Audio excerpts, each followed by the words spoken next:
Hey, Justin. Hey. You want some water or anything? You got some water. You do. Alright.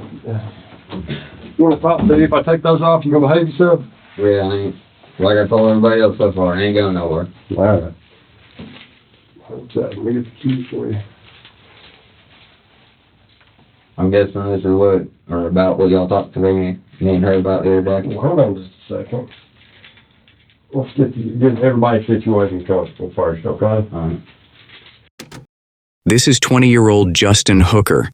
Sitting in this interrogation room, he believes he and his girlfriend, Nadia Swartz, have committed the perfect crime.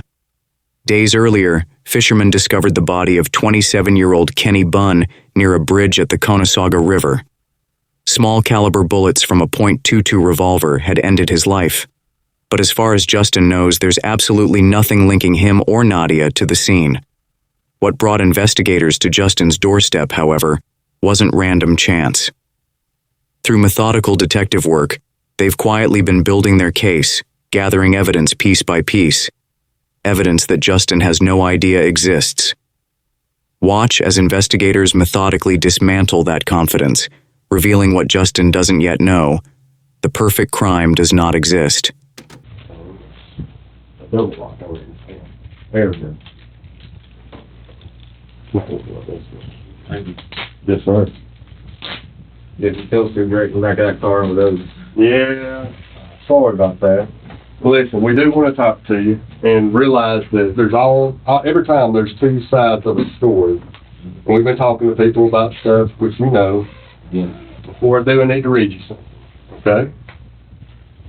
You have the right to remain silent. Anything you say can be used against you in a court of law. You have the right to talk to a lawyer and have him present with you while you're being questioned.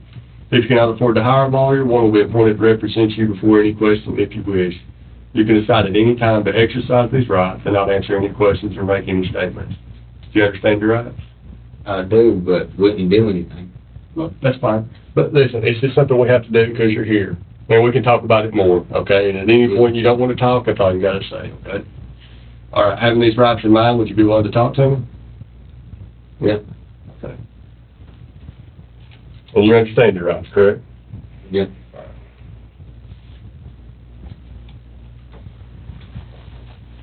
All right. Do you have any idea why we're here? You're kind of talking about it just a second ago. You guys aren't having something to do with what y'all talked to us about at our own self. Mm-hmm. We didn't talk to you about it too much out there. I was so there. Yeah, you were there, but you know what we're talking about, right? To an extent. To an extent. Well, what do you know about it? I know y'all found the body, and I know that y'all questioned her because she was the last one to see. Justin references an interview which police conducted with him and Nadia just days earlier at Nadia's mother's home on Sugar Creek Road. I think it would be worth taking a look at this preliminary interview. As you watch, pay attention to how relaxed Nadia and Justin appear throughout the initial phase of the conversation with investigators. Despite being questioned about a homicide, their demeanor remains remarkably calm and collected. Perhaps an indication of their confidence in getting away with murder. This first encounter provides important context for understanding Justin's behavior during his formal interrogation. I mean, he might. I mean, I'm a biter. Biter? Yeah. Don't lie. Trust me, he knows. When people say, "Oh, don't worry about that," I'm always like, Before we get started, can I just get your basic information? I know they'll be. "Yeah, sure." What's your full name? Nadia Catherine Florence. How do you spell that? Nadya Catherine and Swartz.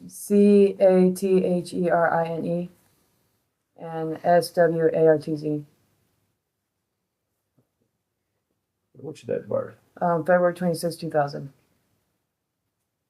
Just had your birthday. Yep, 20 years old now. And phone number you can be reached at? I'm not. I just got a new phone, so I'm kind of still iffy on the number. Okay. Sorry, I'm not like real good remembering my numbers when I first. You shouldn't have to remember yours. 7-6. Miss. I'm Joanne. I'm Mother. her mother. Okay. Justin Peyton Hooker. What was it? Payton, Payton. Hooker. I don't know why I was thinking Paxton for a while. But they won't talk to Michael? No. Okay. Michael, Phone wash your number is hands, also, please. phone number is also, she probably have it. Warm water. Oh, she'll have your phone number Yeah, as it's well. also, I got the phone at the same time, so. Oh, yeah, okay. Okay. When did y'all get the numbers? Right after I destroyed my phone, it destroyed it by accident. It was the end of January. I Oh, can okay. get you an exact date. No, that's fine. I didn't mean to break his. I thought it was really my phone. I threw his and I'm like, Justin. ah, crap. Did you already get the date of birth? Oh, 11/22/99. And his phone number is 706. So, do y'all know what we're going to talk about? I'm not sure. Well, what do you think we're going to talk about? Last night, Well, I had to go take Michael's, he had a friend over here. I went across the bridge, last night, taking his buddy home. Mhm. I assumed there was something going on over there. Don't know what it is, but I assume that might be what you're over here for. Yeah. I just seen that there was a crime scene there because I had to go across the bridge, take him home. I had to come back, but I have no idea what it's about. Okay. Yeah, it is about the bridge. So it's about Kenny. You know Kenny? How do you know Kenny? He's my ex, Okay. and the relationship wasn't the best. He got me on stuff. He kept yelling at me about stuff, and Meth. That's what he got her on. Got her mad. I'm off and out. She's off it now. It's hard to do. That's an accomplishment in itself. She did it on her own too. With the help of him. If it wasn't for him, I would have never left. Notice how quickly Nadia's calm demeanor shifts when Kenny's name is mentioned. Instead of providing a simple confirmation that she knows him, she immediately launches into an extensive explanation about their relationship. This is what interrogation experts call volunteered narrative, offering far more information than what was actually requested. Nadia probably believes that she's in control of the conversation by strategically painting Kenny in a negative light. What she doesn't realize is that she's giving away much more than she intends. While these volunteered details aren't necessarily enough to make her a prime suspect, they certainly give investigators reason to look deeper into her connection with Kenny. Each unsolicited comment about their troubled relationship provides threads for detectives to pull on during their investigation. When's the last time you and Kenny talked? Last time me and him talked was I wanted to ask him something, so I went over there Saturday just so I could say, because I want to know why he treated me the way he treated me, because he had a knife to my leg and said if I left he'll cut it off. Had a knife to my dog's neck and said if she don't stop chewing stuff up, she was going to slit her neck. I want to know why he was so mean to both of us. Got to the point where my dog would hide underneath the bed. I got to the point where there was a couple of times where we had this dog kennel for Outlaw so we could potty train her better, the way my mom did Cleo and Gizmo. Mm-hmm. There's times where he'll basically lock me up in the kennel and say, if you leave, I'm going to bash your head in. So you're saying Saturday you went to his house? Is that on Sonia Drive? Yeah, I went to his so I could ask. I just want to know why he treated me that way. Okay. Because it hurts. Like I can't. Those memories are not going to go away. The fear I had and everything that I went through, and I just want to know why. And why he said he didn't mean it. He was still messed up on it to the point where he wasn't thinking about anybody else. He was thinking about his next fix. That's what all he was thinking about was just his next fix. Was he still using? I don't know. His mom says he's not, but again, he lies to her all the time, and he got to the point where he's been lying to me. So I really don't know. How did he get his money for his? I worked my butt off every single day, and he would yell at me when I get money. He's like, he would be like so mad at me if I don't get his next fix. So I went and got it so he could just not yell at me anymore. Mm-hmm. Okay. But I dropped him off at a gas station, and he got mad at me for I forgot what I said. I don't remember what exactly I said, but something I said ticked him off, and he said, "Pull over, I want to walk." So that's what I did. I pulled over. He got out of the car and started walking. I felt bad because I didn't want him walking from the gas station all the way back to Pass. And I said, "Hey, can you just get back in the car? I'll drive you back over there." He's like, "No, I'm not getting in that car with you." So I said, "Are you sure?" He's like, "Yeah, I'm sure. I don't want to be around you anymore." So I just drove off. Now, what about you, Justin? You and Kenny, had you talked, or y'all having any We issues? don't really talk. Have y'all had issues? Not since like Sonic, which was like 2 months ago. Too? Yeah, he 2 went. months He ago? went to Sonic, and That's where she works at. that's Okay. that's where I work at. But he went to Sonic, and I still work there. And he was trying to get me to get him back, and he's like, "If you don't come back to me in my books, you're considered a whore."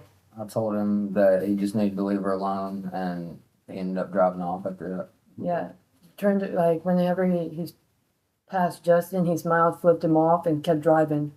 So, and how old were you, Justin? 20. 20. Okay.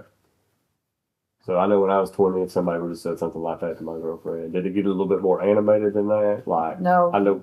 Kenny just kept driving off. So the last time you saw or talked to Kenny was on Saturday, which would have been the 14th, I think. I really don't know. It was That's the 14. 14th. The information Nadia provided in this initial interview gave police a good starting point for their investigation. They began methodically tracking both her and Kenny's movements on the day she claimed she last saw him. Investigators obtained CCTV footage from the gas station where Nadia said she had last seen Kenny. The footage showed Nadia getting out of the car and speaking to Kenny before he gets into her car and leaves with her. This would be the last time anyone saw Kenny alive. As detectives continued gathering evidence, the inconsistencies in Nadia and Justin's accounts became increasingly apparent. What they discovered led them to make arrests. Both Nadia and Justin were taken into custody, which brings us back to the interrogation room where we began, with Justin Hooker now facing formal questioning. Now, you just said that you'd like to see your girlfriend. Yeah. Why do you want to see her? Just because if they picked me up, I'm sure they picked her up, and I'm sure she's scared. She got anxiety Why would you think we're picking her up? because they asked me where she was at. Oh, well, there's that. Yeah, that's pretty easy to pre-answer, right? So listen, a lot going on. We've talked to a lot of people. We're just trying to figure stuff out. Always two sides of the story, and a lot of times stuff happens, okay? What we have to determine is, did a good person just, did situations get out of control, a bad thing happened that really wouldn't happen, or somebody's just a bad person, okay? Y'all got the wrong people though. People for what? If y'all are picking us up, then y'all have the wrong people Why is that? Why do you say that? because we didn't do anything. Okay. Do you have a cousin named Kevin? Yeah, Did you buy a gun from Kevin? I have before. When did you buy a gun from him? I've had some in the past from him, and Listen, so by talking, you know that I know a little bit more. We're not here to beat you up. I promise. Verbally. I did not do anything though. Okay. You didn't buy a pistol from your cousin Kevin, or you did buy one a while back, right? Yeah. Okay. Now, so let me ask you this. We are looking into what happened to Kenny. Okay, we all know that, right? Yeah, that's what I figured. That's what y'all talked to me about the other day. I not heard about. Have you talked about that to anybody else? Not really. I mean, I told one of my friends in Utah that something was going on, but I didn't really know what it was exactly, and I knew we weren't involved. Okay. Friends in Utah, when did you talk to them about it? After y'all talked to us. Okay.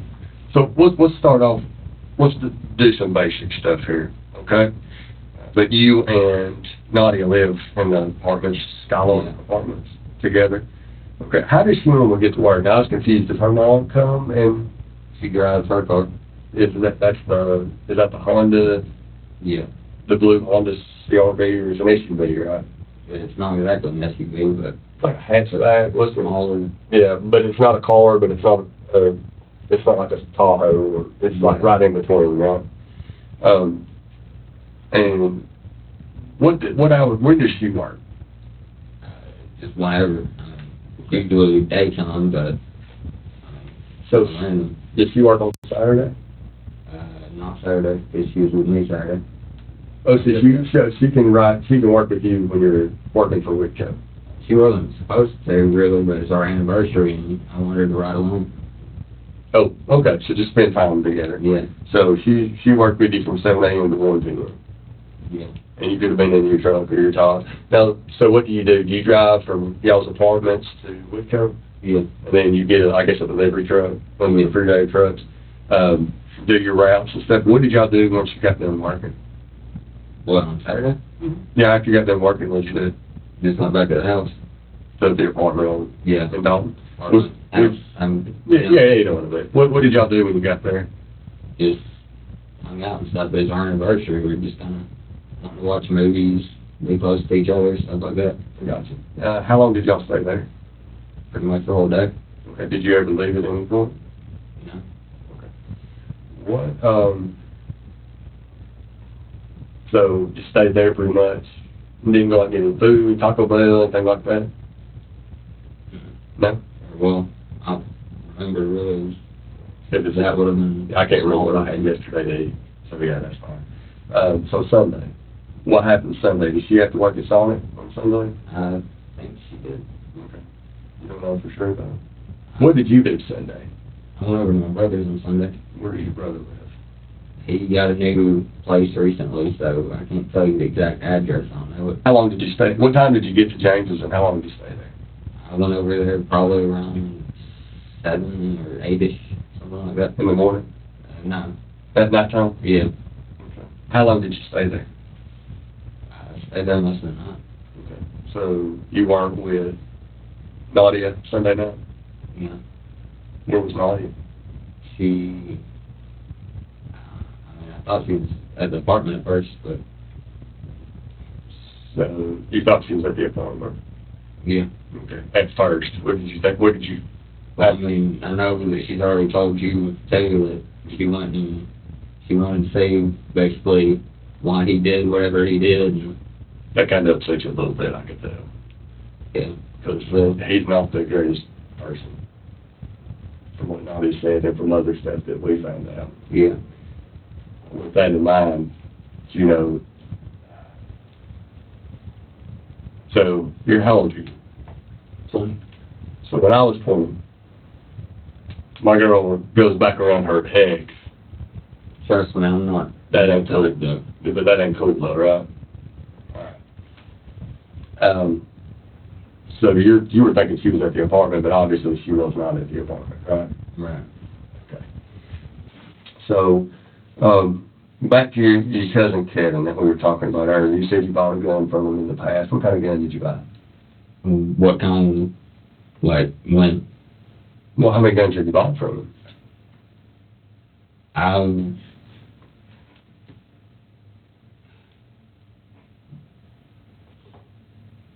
I'm not trying to get my cousin in trouble, man. Yeah, we ain't worried about that. This is like a little league. It's just a gun, man. You can actually sell and buy guns. And, I mean, it's as long as you're not doing it as a business. Yeah. No, that's not what we're here for. So what kind of guns did you buy for your cousin? I bought a shotgun from him before, but I was already 18, so it's fine. Bought a pistol from him. When did you buy it? What kind of pistol? It was a 20, the smaller. 22? Yeah. It was a 22? Justin has now finally admitted to buying a pistol from his cousin, but tries to downplay it. This is a huge red flag for investigators since the autopsy revealed Kenny was shot with a .22 caliber pistol. Here's what Justin doesn't know. His cousin Kevin has already talked to the police. Kevin told detectives he sold Justin a .22 caliber Heritage Rough Rider revolver not a couple weeks ago like Justin is claiming, but literally the day before Kenny was killed. This is a critical piece of information that investigators are now strategically withholding. They're allowing Justin to continue his narrative, knowing they can contradict his timeline with his cousin's testimony at any moment. What kind was it? Does it like have a wheel on it, or does it slide back? It was a little revolver. Your revolver. What did it look like? It was like a revolver on it. No, it was Like what color was it? Was it black, shining? black, Okay. Was it like a shiny black or like a dull black like this? shiny. Okay, like a high gloss finish. What did the handle look like? It just had a little wood handle. When did you buy that from? Probably about a week or week and a half ago. Okay. Why did you buy it? I just bought one in general. It is a dangerous apartment complex, kind of. There's people out there who look like they're on you. So home protection, self-protection. Okay, that's fine. And you said you bought that a couple of weeks ago. Yeah. All right. Now, then that was it, just a shotgun and .22 revolver. Yeah. Did the revolver have a name? Do you remember the name of it? The what? The gun, did it have a name on it? I don't remember it. You know, name. You just got protection, that was Yeah. it. Where did you keep it at? I did keep it up on the top shelf. Where do you keep it at now? I already resold it. Who'd you sell it to? I sold it to somebody who was like 40 years old. Just a random person, or did you sell it to somebody you knew? An old buddy of mine. I'm not trying to jam them up. Just, who's the buddy?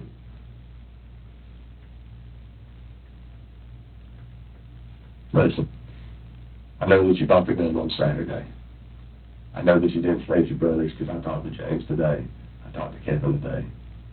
Okay? I'm not trying to jam you. Listen. I'm not trying to jam you up. But we know more. Okay? You know that we know. We didn't just show up for you for no reason. We didn't just show up for Nadia for no reason. Okay? We're not here to jam you up. I understand that stuff happens. Sometimes good people get put in bad situations by other people. I think Kenny put you in a bad situation. Right? I was 20 years old. I know what it's like when a guy comes around your girl. He has no business. Listen. I know what you talked to. We talked to these people. I know the statements that you made to them. Okay? I'm not just making that up. You know that I know that. I know that after something happened at the bridge, that you and Nadia went back and got the cell phone off Kenny. I know these. How would I know this stuff? Unless I talk to the people that you've already talked to. Okay? You make comments to your brother, and you make comments to your cousin. Listen, it's your brother. I understand. That's a tight bond. I have a brother myself. But your brother has kids. And you don't want to put his kids in any type of situation, do you? Yeah. So we got to sort this stuff out. Okay? Now, it's very important. Okay? I know you're scared. This is a very nervous situation to be in. Okay? But what you got to realize is we're not here just by chance. We just did pick you up by random. Right? We know. And the best thing to do is just come clean with it. Because right now, Nadia's going to talk with you. That's fine. All right. And I already have the lawyer in mind too. That's fine. Can I make a phone call too? You'll be able to make a phone call on the back. All right? Go ahead and just stand up and we'll put your cuffs back on you, all right? Very offensive lawyer. Okay, yeah, go ahead. After being confronted with the evidence police had gathered against him, Justin immediately shut down and asked for a lawyer. It's a textbook defensive response when a suspect realizes they've been caught. But watch what happens next. As the reality of his situation sinks in, Justin's body betrays him. His breathing becomes labored, he complains about not being able to see straight, and he begins experiencing what appears to be a panic attack or heart palpitations. This physiological response is something investigators see often when a suspect finally comprehends the gravity of their situation. The facade crumbles, and the body reacts to extreme stress in ways that can't be controlled.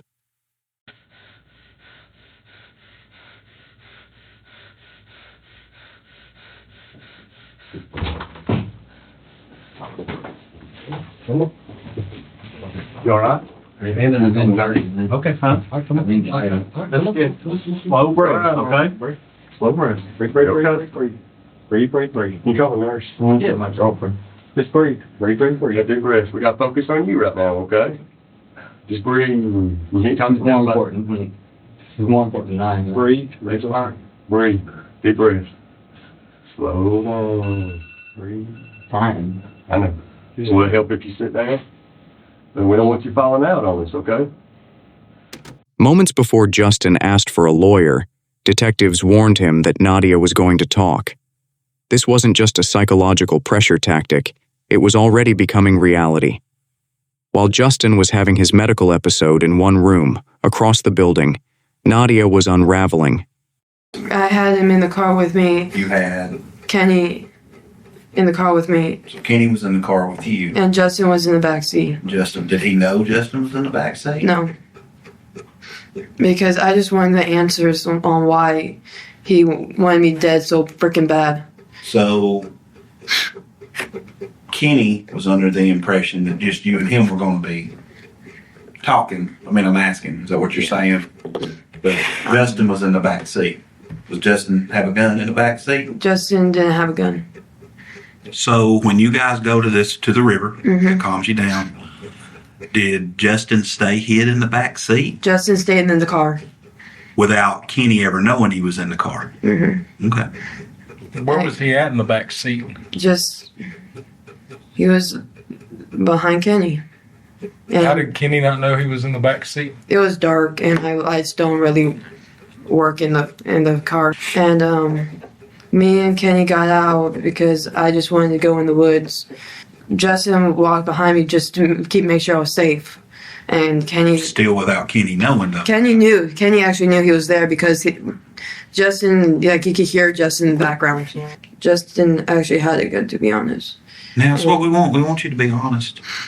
Did you know when he was in the backseat of that car that he had a gun? Be honest. At the moment, no. Like, at that moment, I did not know. And then when did you realize he had a gun? Talking about Justin. Be honest.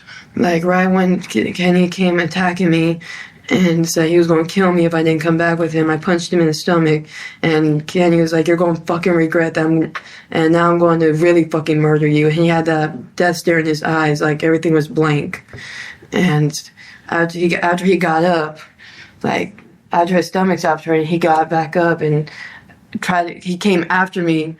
It's like, and I'm like, he literally came after me, and he had a stick with him.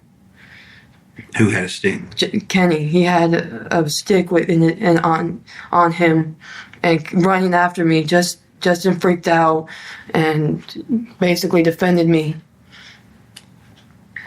What do you mean he defended you? He didn't want me dead, so he basically defended me because I had nothing on me. So Justin shot Kenny 2 times? That's what I know. That's all I know, to be honest. Here and here. Okay, in the stomach and the head. So did he shoot him first in the stomach? Yeah, so he could go down and drop that stick. Following their arrest and interrogations, Justin Hooker and Nadia Swartz were both charged with the murder of Kenny Bunn. Despite Nadia's numerous claims during her interview that Kenny had abused her, investigators found no evidence to support these allegations of abuse. Police eventually pieced together what they believed really happened. Nadia was the mastermind who orchestrated the entire plan. Despite breaking up with Kenny months earlier, Nadia continued to string him along, pretending she might want him back. At the same time, she was building a relationship with Justin, effectively playing the two men against each other. Investigators discovered that Nadia had a dark fascination with death and murder, and saw an opportunity to manipulate Justin's feelings for her. Text messages and jail phone calls revealed how Nadia convinced Justin to purchase the gun and join her plan to kill Kenny. In the end, both Justin Hooker and Nadia Swartz pled guilty to murder rather than face trial. The judge handed down 30-year sentences to each of them for their roles in the premeditated murder of Kenny Bunn.